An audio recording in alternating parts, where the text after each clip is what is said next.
Hello, I'm Nanette and welcome to Nanette Chocolates. In today's demonstration, I should be showing you how to decorate your chocolate truffle shells, and today specifically using creative powders or shimmery, shiny powders in silvers and golds.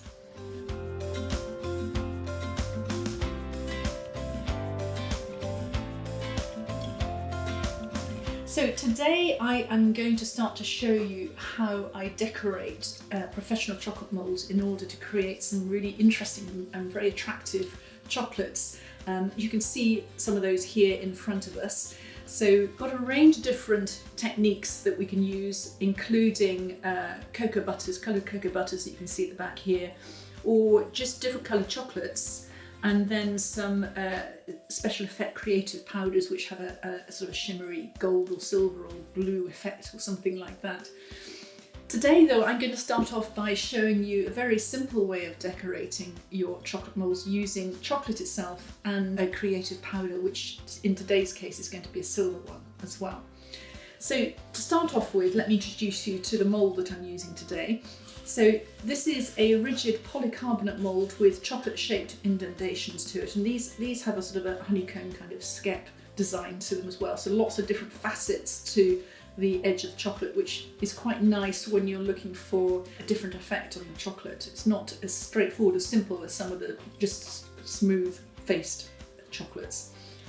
Before you get going with any of the work on the decoration though, you need to make sure that your chocolate mould is clean and shiny. And the easiest way of doing that, after you've washed your mould between making different chocolates, is just get, in my case I tend to use just a cotton wool pad like this, and just wipe out the surface of each of your chocolate shapes like this using the cotton wool. This is important because each time that you make your chocolates, even when you wash the chocolate moulds out, the chocolates themselves will come away from the moulds if you temper the chocolate properly really quickly and easily. But there will be a residue of cocoa butter left inside the mould, which is fine, but also perhaps some decorative effect as well from the last time you were in there that you couldn't quite clean out. So just pop in there and just give the mould a good polish like that. The important thing for this also is the effect that it has. Is, as you can see in these chocolates here, you'll end up with a lovely shiny finish to your chocolate. So the work that you put in at this stage will be reflected in the effect that you end up with your chocolate as well. So just spend some time on that. So once you've finished that, the next thing to do is, in this case, to make this chocolate here, this is just a combination of dark chocolate with a shimmer powder in there as well. And this is quite a straightforward thing to achieve. And I have here some tempered chocolate. This is a dark chocolate. It's a 53% dark chocolate, so it's still quite creamy, but has lots of flavour to it as well.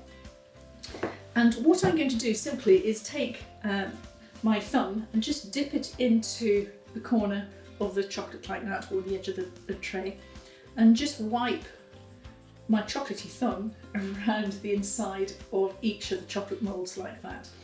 So what I'm leaving you with is a residue of a layer of chocolate, really thin chocolate, on the inside of each chocolate mould like that. So I shall continue doing that through to the rest of the tray, and because it's so thin, it will set quite quickly as well. So tempered chocolate will set between 3 and 5 minutes in any case, but because this is so thin, this will take no time at all. One thing that you also do, and I've done that before I came on this morning, was to just gently heat your mould as well.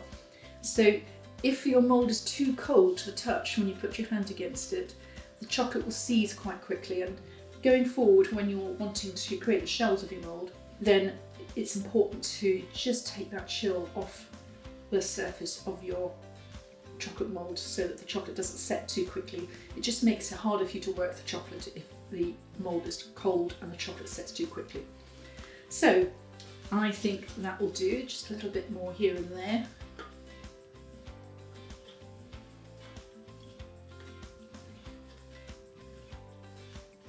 There we go. So I'm happy that that makes sense like that. So I'm just going to put that to one side for a moment, and then we'll pop back when that chocolate is set to finish the effect.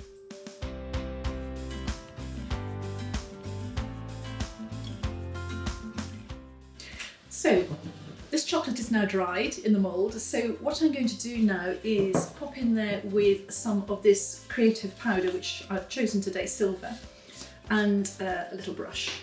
And all I will do is just put a little bit in the lid there, so I can control what's going on, hopefully. And then just using the brush, just dab a little bit into each of the mould's chocolate shapes like this. And then just continue that until the whole of the mould has been done. I'm quite liberal with the powder, simply so that you get a nice shimmery effect on the chocolate at the end of the day.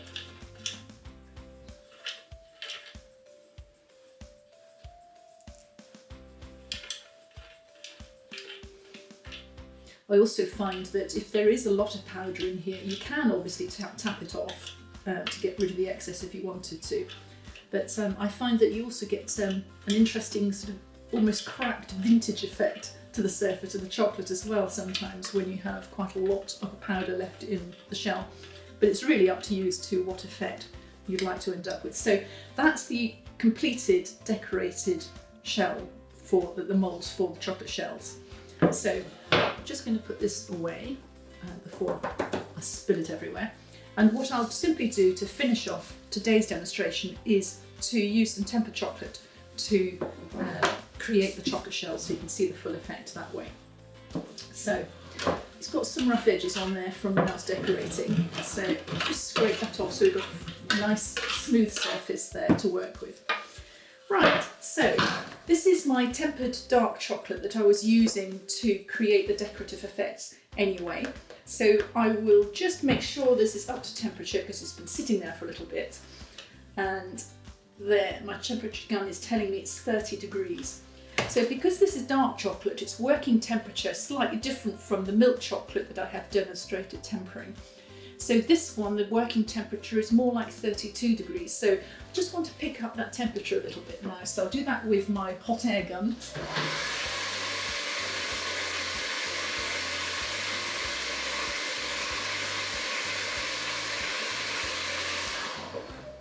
And there we go, that'll do. And there we go. So what I'm going to do now is simply pour the chocolate over the mould like this. You can, of course, use a piping bag and pipe the chocolate into each of your chocolate shapes if you prefer. So the next stage for me then is just to push the chocolate into the corners like that with a spatula. And then I will use my chocolate scraper. If you remember, this is a metal blade or a plastic handle, which I just use to press firmly and push the chocolate down over the whole of the mould like that.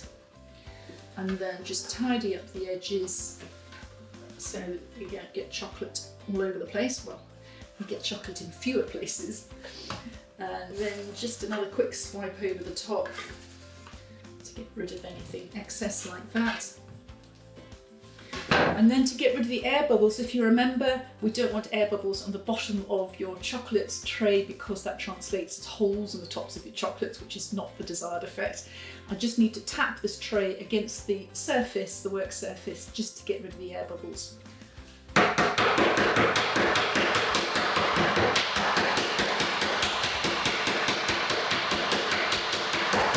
Okay, that's enough of that. So, tipping the tray upside down, largely over the bowl, like that. Remember to use the plastic of your scraper against the plastic of the tray so you don't damage the tray with a metal edge. Just to tap the excess, and whilst the tray is upside down, just scrape off and clean up the edges. Turn it the right way up, and again, just use your scraper to get rid of the surplus chocolate from all around your tray like that. And then for the final fling, place it upside down with a sharp snap like that.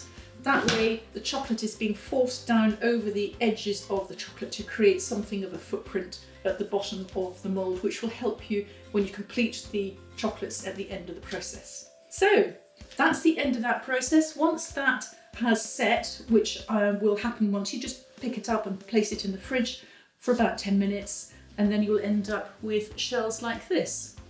And I'll come across filling those, you'll already see me filling the creating the chocolate truffles using the professional moulds in a previous demonstration. It's exactly the same process once you've decorated your moulds. Thank you very much for watching my demonstration. I hope you've enjoyed it.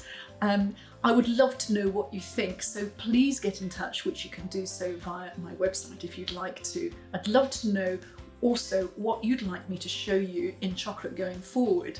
Just let me know your ideas. If you're watching me on YouTube, thank you.